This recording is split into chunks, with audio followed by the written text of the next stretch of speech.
All right, welcome to the Daily Dirt with Dustin Diggs. That's my name. I'm here with Danielle Brown from the community reporter at the St. Louis American. Thank you. Welcome to the show.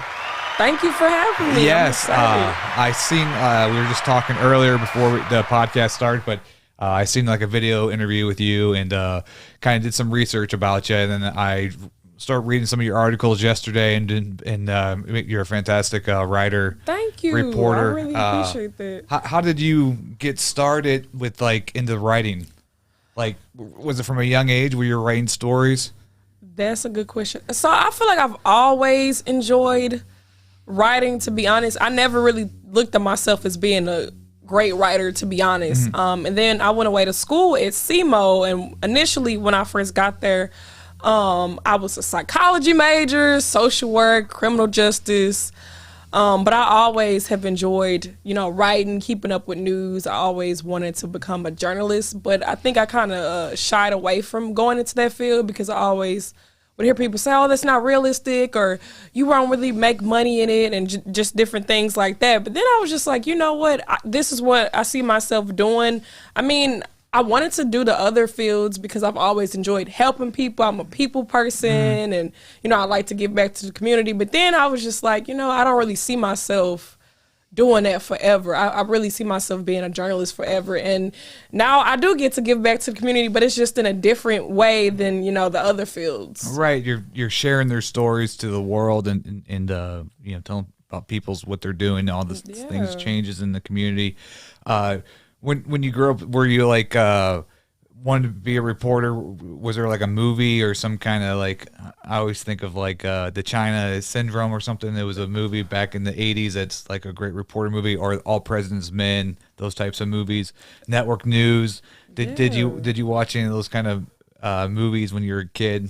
That's a good question. Yeah. So I feel bad because I don't think I've watched any of those movies that you mentioned. I have to check them out because I don't think I've watched those. But I guess movie-wise, or maybe even TV-wise, Brown Sugar, like Sanaa Lathan's character on there, like I always thought she was pretty dope. And then definitely like Queen Latifah on Living Single, how she had her own magazine, just different stuff like that. I thought that was dope. But I would say, I guess, what really always inspired me was watching like 106 Apart, coming home from school, seeing Roxy and Terrence and Free and AJ and everybody else being the host on there. And I just was always like, oh, that's so cool. I want to do that. Like, I want to interview the stars and stuff too. And just meet all these different cool people. And then, of course, the local people, like the radio people, like the Tammy Holland, Shorty the Princess, Tony Scott, people like that. They inspired me too growing up. Okay. So you went to school and you finally, when did you start writing that you kind of got like, be able to be showcased in these different magazines and like, when did it all start changing? Cause you said you were doing a different profession before, but then you really want to get back into being a reporter. Yeah. Like initially when I went away to college, cause I went to SEMO, fall 2013 and I graduated May 2017. So initially I, changed my major like 4 times, and then I finally was like, all right, I'm gonna do journalism. So in school, I worked for the student newspaper, and then my senior year there, I was the arts and entertainment editor. Then when I graduated, I didn't have a job immediately in the field. I kind of was working like a lot of temporary jobs and stuff, and then a lot of those jobs, unfortunately, I was fired from them. To be honest, it was like 4 of them that I was fired from them. But really, I feel like it worked out well because I wasn't really passionate about the jobs. It was just like, oh, like these just jobs to pay my bills, not really, what I really wanted to do. And then I became cool with this young woman named Asia. She has her own like online urban magazine, Rare Radar. So I started like freelance writing for her to kind of get back in the swing of writing, because after I graduated, I kind of fell off and like fell into depression and stuff because I wasn't really doing what I wanted to do. But then eventually I was just like, you know what? I want to get back into writing. So I finally did. And then that helped me to work in my last position before I got my current one. And I was working in the aviation field as a communications coordinator for 3 different airlines. So like I managed their social media pages and wrote blogs and just handled pretty much a lot of their internal communications for the airlines. But then, you know, COVID happened last year, so I was one of the people affected by that, you know, since I worked the airline industry. So I was laid off in like March of last year. Then I was unemployed for probably like 6 or 7 months. And that was not fun at all. But then my college advisor told me that the American was hiring for 2 different reporter roles. I applied, and the samples I had from Red Radar, I sent those in, and then next thing I know, they ended up hiring me. So I was like, yes, it works out great, because I grew up reading the American, and I remember after I graduated, I would email them all the time, like, are you hiring? And they were like, nope, we're not hiring. So it just worked out nice. It seems like I have had a lot of artists on this podcast, and COVID's like really made like career changes for a lot of people, a lot of life changes for people. So like for me personally, like I never thought I'd do a podcast and be a podcast host or whatever. But like I guess when COVID happened, I kind of thought like, well, man, if we're all going down, I might as well start doing what I love to do. Exactly. Right? Yeah. So when my question is like, okay, so you have the story, and how do you pick a story that you're gonna do? Like, how does that come about? That's a good question. Really, I feel like it's like a mixture of things. Like I go looking for stories a lot of times on social media, like Facebook or Twitter or whatever, and I may come across a person and I'm like, they seem really interesting. They would be cool to really talk to, or I may just be like, I think this is something that, you know, the paper needs to know about. Like a lot of the stories I've been doing have been, because I'm a millennial, so a lot of the stories I've been doing have been with people within my age group or like Generation Z, because I feel like we deserve our voices to be heard and more coverage of us. And I feel like sometimes some of the media here doesn't really showcase that enough, you know, more positive stories about us. Right. Well, also, that's all I was going to talk about that too with the media, but so when you find a story, and then you go to the site or you meet this person, like how do you know what the angle's going to be, or do you kind of just like get there and kind of figure out what the story's going to be? That's a good question. I feel like sometimes initially I already do know the angle, whether like say like if an artist just put out a new single, whatever, I may just focus on that.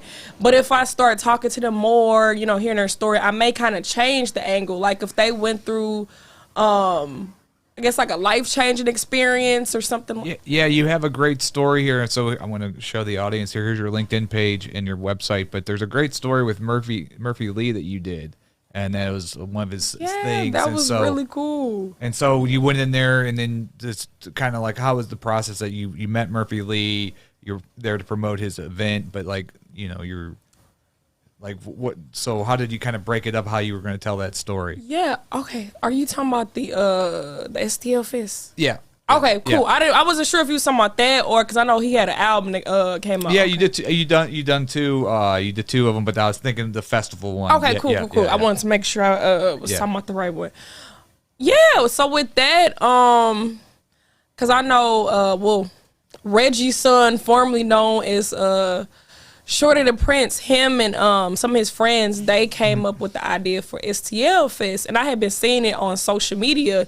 And his publicist that I'm really connected to, Elizabeth Danielle, she was over like the PR and stuff for the festival, and she reached out to me, was like, oh, I want you to, you know, interview with Reggie and, you know, Murph and all that. I'm like, yes, of course I'm gonna do that, especially for because that was my first time meeting Reggie's son, because I'm like, I grew up idolizing him, and you know, Murphy Lee from the Lunatics. I'm like, yes. So we had a Zoom interview And that's how I was able to interview them, just, ask them questions about the festival, how it came about, how did Murph feel about being a part of it, and just different questions like that. But yeah, like, that's pretty much how it came about. I did see it on social media, but then, like, the publicist who was working with it, she reached out to me, and it just worked out great as far as me being able to cover it. Right. And so when you meet with them and like, do you write out your questions? How do you like break down an interview? Do you just have a kind of a basic kind of thing that you're trying to just get to kind of like the foundation first, then you kind of add stuff to it, other questions that kind of go deeper in different subjects? Oh, I just thought about something too, because I know earlier when you asked me when I'm sorry, can I mention some more stuff about that? Because I know.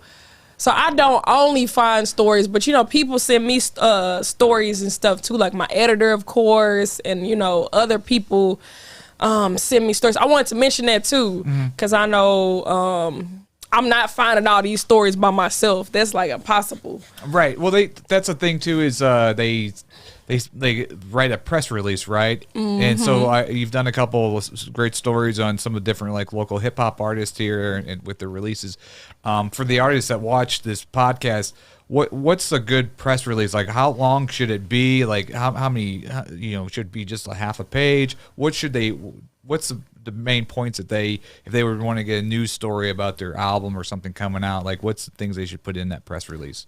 Oh, that's a good question. Probably like a half page long or so, because a lot of times when I'm looking through emails, I'm kind of like skimming through, so I literally don't have time to just read something that's like 3 pages long. So probably just like a page long, who, what, when, where, why, how, like who you are, your background, what you're trying to promote, why you think it's important for our audience, maybe something interesting about you too that people don't know about you, just different stuff like that. I feel like to make it kind of eye-catching and engaging, because a lot of times in my emails I'm kind of just like skimming through, like, oh, okay, this is an artist, whatever.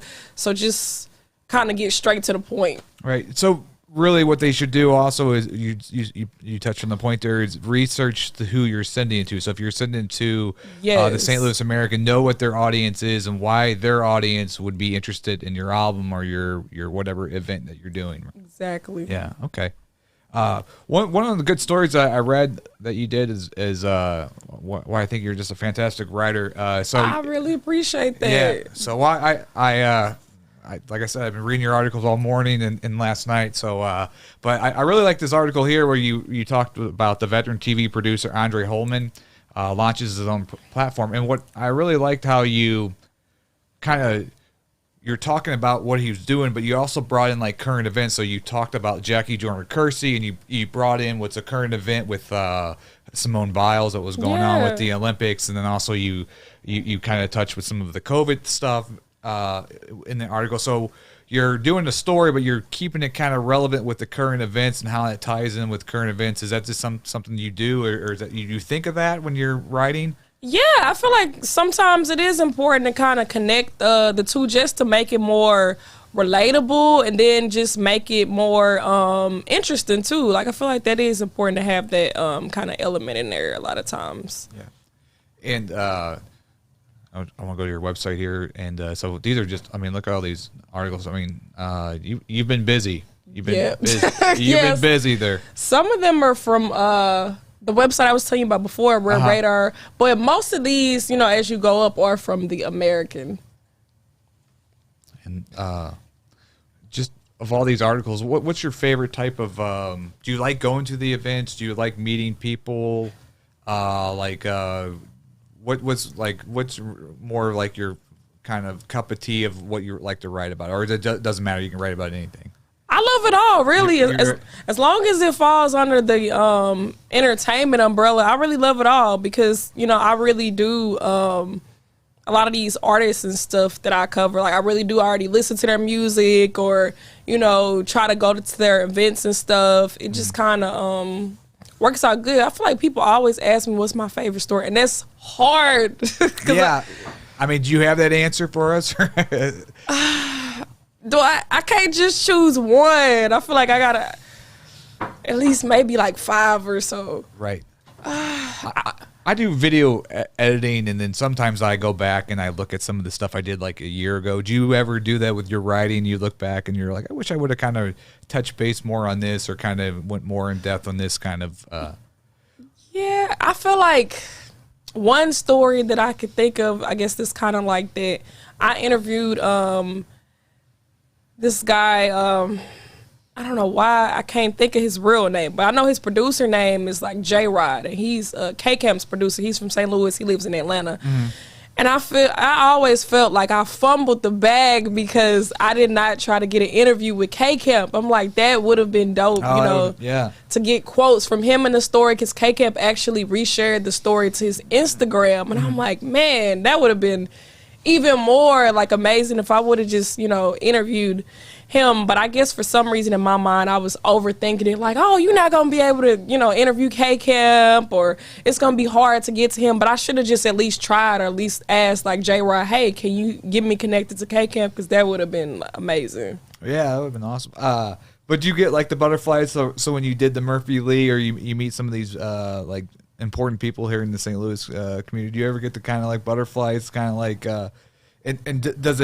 do you ever like try to like, man, I hope I just don't ask, because you ever see those press junkets like where like the stars are getting asked and they're like, well, how's it working with Brad Pitt? Yeah. And so all the same reporters are asking them the same questions. You try to kind of figure out a different type of way to be your own self and be, not like doing what the other people are asking to some of these people, because they probably get asked the same questions all the time, right? Yeah, for sure. I definitely have gotten a little starstruck, especially talking to Murphy Lee. I'm like, oh my God, like I grew up listening to you in elementary school. Like, this is crazy. And I feel like at some moments on the phone, I even kind of like stuttered a little bit, because I was just right. like, oh my God, like this is crazy. I never would have imagined I would be able to talk to him. But yeah, I definitely do try to, like you said, kind of ask, I guess, different questions from everybody else, and just try to be like more personable. I don't want it to feel like robotic and rehearsed, right. Like, oh, so tell me such and such, blah blah blah. Like, I want them to feel comfortable where they could open up to me, kind of like they talking to like a friend. Cause right, yeah, that's why I try to do too down here. It's to make it kind of very relaxed and kind of just have a conversation. And I feel like it's more flowing. Like, it's more, what am I trying to say? I feel it flows better like that too. And it's more organic rather than, just kind of doing it, I guess, like rehearsed basically. Do you record the conversation and then play it back and then get the facts out, or get the story out, or do you kind of just do it from memory? How? No, I definitely record for sure, especially like over the phone, because I have been in instances where I've recorded people, of course, and then they may say, oh, well, I didn't mean to say this, and it's like, but it was on record that you said it though. Right. So yeah, for sure, just to cover my butt with that, like, it's important. I always see in movies, they're always like, "This is this off the record or on there?" Do you ever have somebody say this off the record kind of? Yeah, I have had people say that, and then sometimes when people share stuff with me, I get an idea of like, don't put that in there. I guess because they get so comfortable talking to me, they want to open up, and that's fine. Like, I respect that, because I don't want, to make nobody look crazy or anything like that. So I usually just kind of keep it between me and them. Yeah. Do you like doing the entertainment part of being like journalism, or would you ever do like the investigation, like journalism, like you paid for it or stuff like that, and do or like Aaron Brockovich kind of like investigation reporting, kind of what's going on with certain kind of things, like. Because you all the stuff that I've read, I've went through a lot of your stuff today, but it seems like it's more kind of just like entertainment, what's going on in the community. This thing's happening for the community. But would you ever do like an investigation, kind of like if like you found a story as like some company was doing something wrong, and could you see yourself doing something like that? Not really. That's funny you said that, because I actually just had an experience recently where I don't know if you're familiar with it, but apparently about like more than 30 years ago, this black girl was found. Well, a black decapitated girl. Her body was found in this vacant building. kind of like not too far from the Loop. And they never found out her name or the killer's name. So this local filmmaker, Edward Sosa, I think that's how you pronounce his name. Yeah, I heard of him. Yeah. So what happened then? He did a story or what? Yeah, he just released a documentary just about the case, like to bring more awareness, and he just wants the goal to ultimately be for people to identify the girl because they never identified her, and they even exhumed her body and reburied her and everything, but they still have not been able to find out her name or find out who her family is. Really? Or anything like this. So that was interesting because I don't usually write stories, like that. And I remember when my editor assigned me to cover the film, I was a little nervous because I'm like, this is a little out of my lane. I don't usually cover stuff like that. But it ended up working out good, and the filmmaker, he ended up really liking the story. Okay. And so going back on the story, though, so 30 years, even with the DNA and all the different things, technology they have now, they still can't identify the girl? Yeah.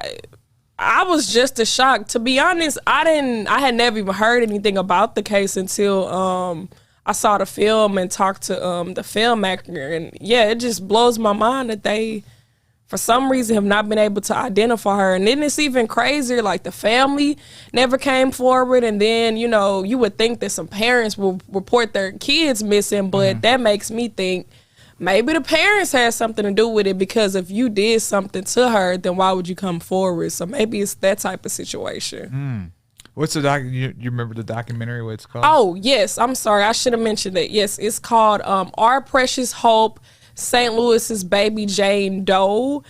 And I know it's on his website. I think it's I did see that on your website here the article. No, that's okay. I know KSDK, they just picked up the story too. So shout out to them for picking up the story. That's awesome. Just some of the other stories that you've done. What's some of the stories that come to mind that that you felt really rewarding after making the story, of getting the feedback from the whoever you were helping out or highlighting?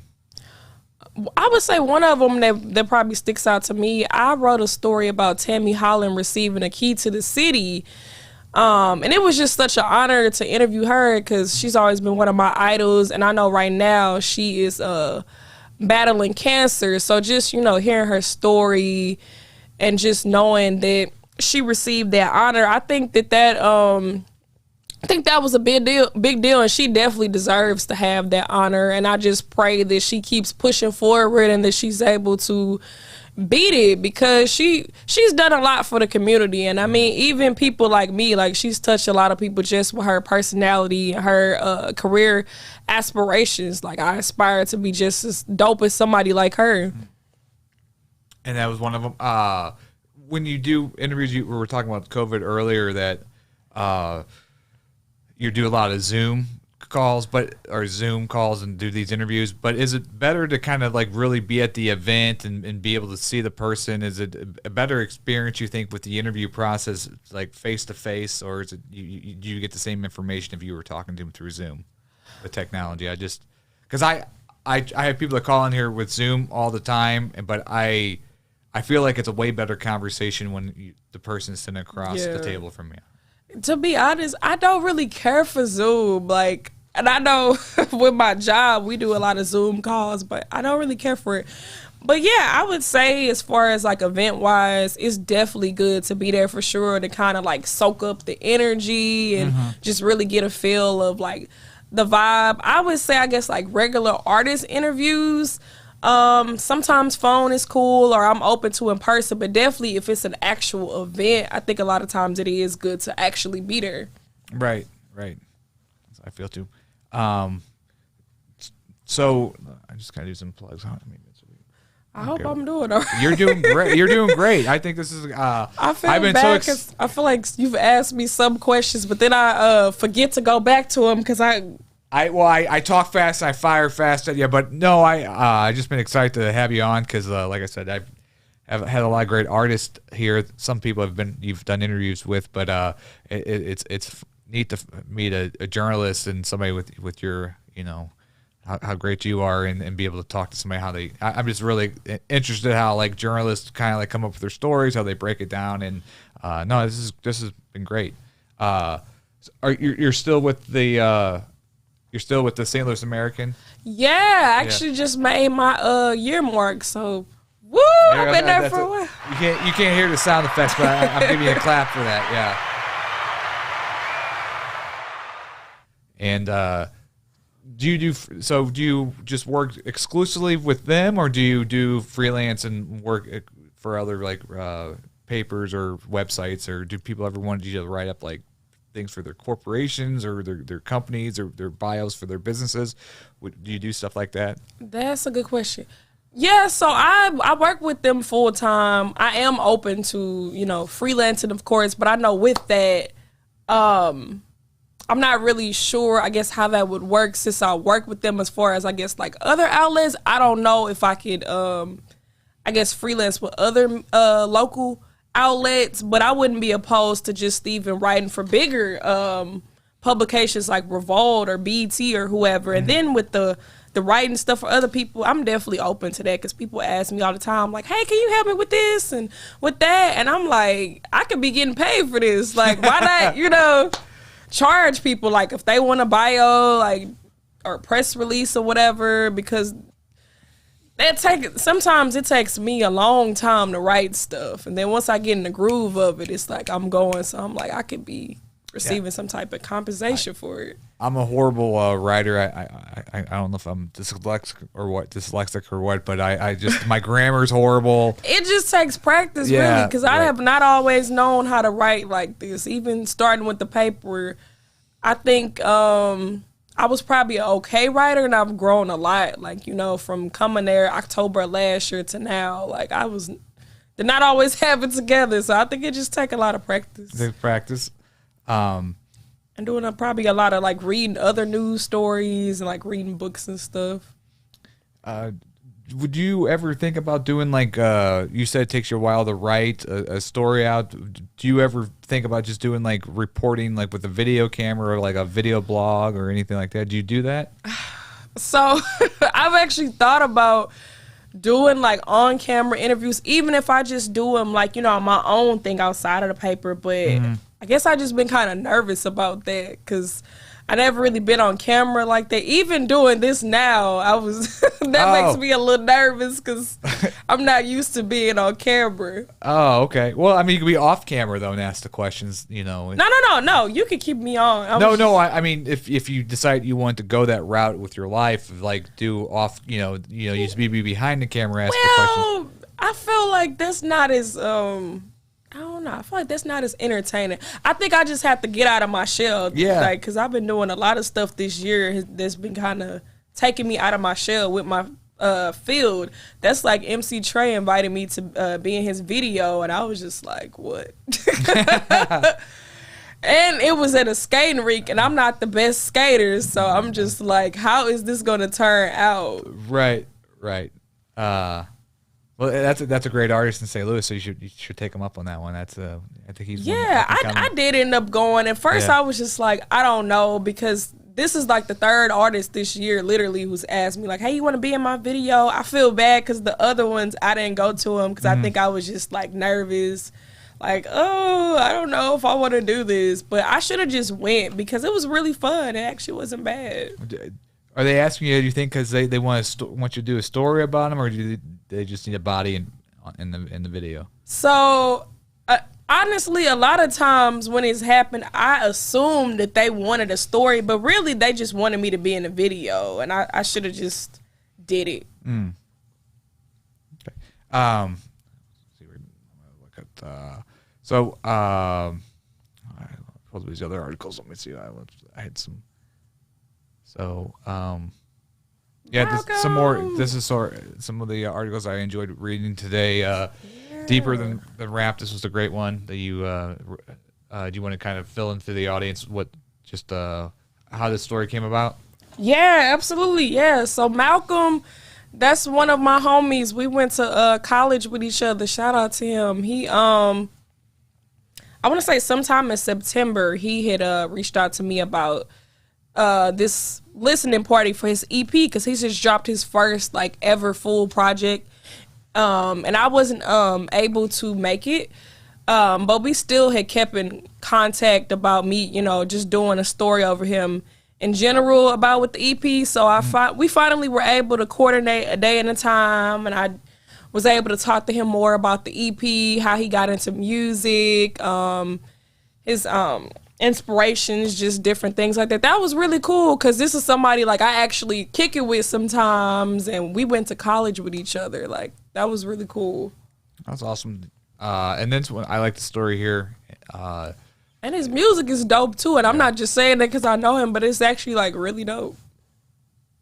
This article here, you talked about the White House photographer. How did this story come about? Yeah, so that came about.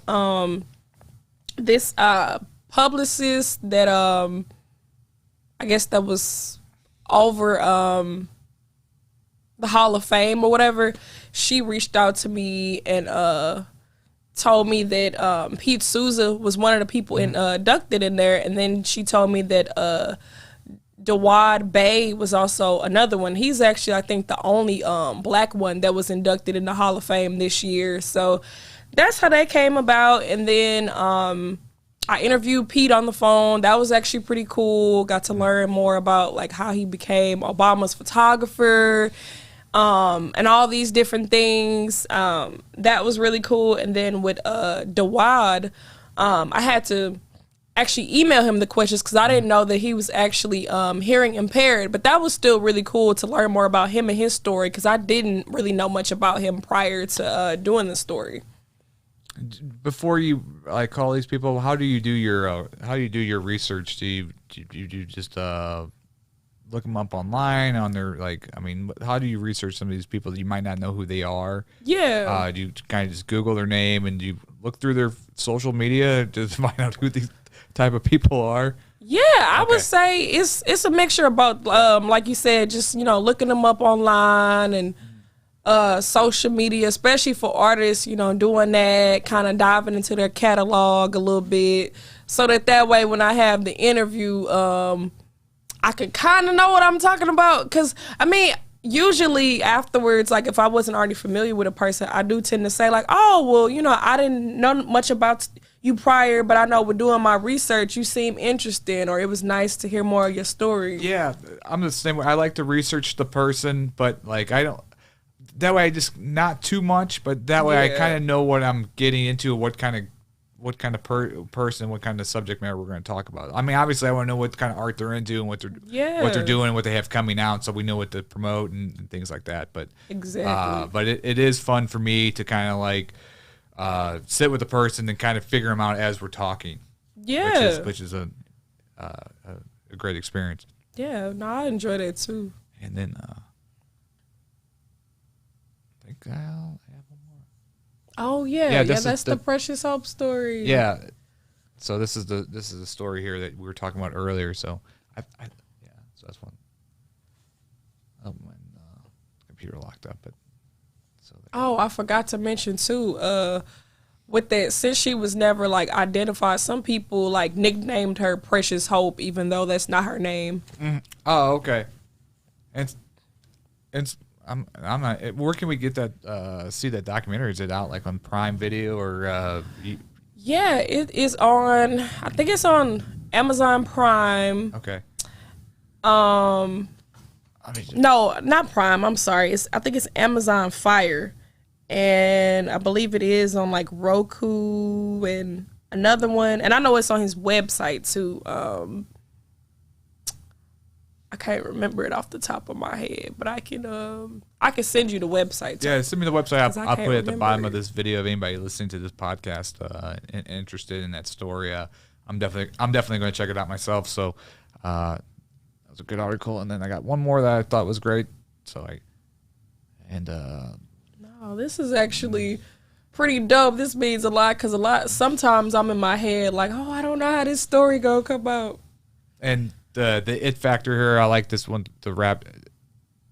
Yeah, shout out to Domino Effect. I actually just got hip to their music recently because I follow all the members on Twitter and the group, like official Twitter page, I saw that they were promoting their latest single, Maintain, and then I checked it out and I was like, oh, this is nice. So then after listening to the song, I reached out to to Steve on Twitter and was just like, hey, I like y'all music, you know, I think y'all got a good thing going, like I would love to interview y'all about it. And then he told me that they have a project, All the Stars Ain't in Hollywood, that's coming out sometime this month, and I was able to talk to him and Q about the project and just how they got together and you know, what's next for them. That was really cool. Yeah, you also did a story. I had the tab up, but I was going to talk about it. But there's a little girl that's an actress that's from St. Louis that she was in a film, a children's film with Michelle Obama. Yeah, that was so cool. That was awesome. And she was just so adorable, talking to her on the phone, just so well-mannered and just so smart. And I was just like, that's amazing. Like, she just kind of already has her life figured out. Right, and I'm 40 years old, and I don't know, yeah. Right, because when I was 11, I don't think I was as... I don't know what I put together as her. Yeah, I don't know what I wanted to be when I was 11 years old. Probably like I wanted to be a lot of things, like a basketball player. Yeah. I can't even play basketball, like not really that great. I want to be a lot of different things. Yeah. So for like I guess a 5-year plan, like would you love to be? You said BET, be like an entertainment reporter for BET. What's some other things you kind of want to kind of get into with like do you write one of the things I want to talk about? Do you write creative stories? Do you come up with your own like creative stories and like for books, like that type of thing, fiction stuff? Yeah. Honestly, I've never really did that before. I've never tried. To be honest, I love music, and you know, I'm a big fan of songwriters and producers and stuff. I've always kind of wished that I had that gift, like maybe even with songwriting, but I've never tried to write a song because I'm just like, I don't know how that would go. That's the same way I feel, but I love interviewing the artists here because I can't sing, and I don't even know how to write a song, but I find it so fascinating, especially with like hip hop, like the way they come up with the words and the ways the pacing and the way they the stuff they write about. That. Yeah, I find it fascinating art form. Yeah, that would be really cool. I think, and I've had a lot of people mention this to me recently that maybe I should kind of do PR on the side. So maybe that could be something I could do in the future as far as like help an artist maybe with like their press releases, pitching them to different outlets. That may be cool. Yeah, I could see you doing that. Yeah. Yeah, I think that'll be cool. Just, I guess, kind of start preparing for that. I could probably even start doing that now, honestly. Well, that'd be awesome. Yeah, I could refer you to a bunch of people. So we'll talk after the podcast. But if somebody was interested in getting a story with you for the American Journal, is that right? Right? That was it, right? The St. Louis American. St. Louis American, yeah, I'm sorry. No, it's okay. How would they go about doing that? They can email me at D.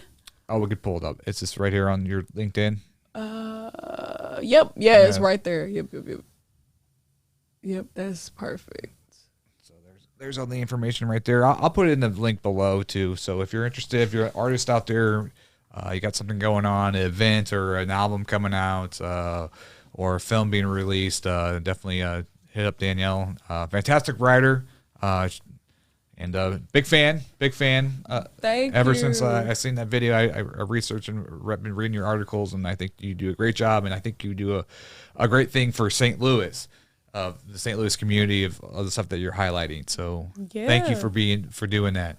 You know. Thank you. No, it really helps because was born and raised here, so I love St. Louis. I love St. Louis just too. Trying to promote more good because I feel like sometimes people get too caught up in like the bad stuff. Of course, with the gun violence and everything, but there's more to the city than just that. Right.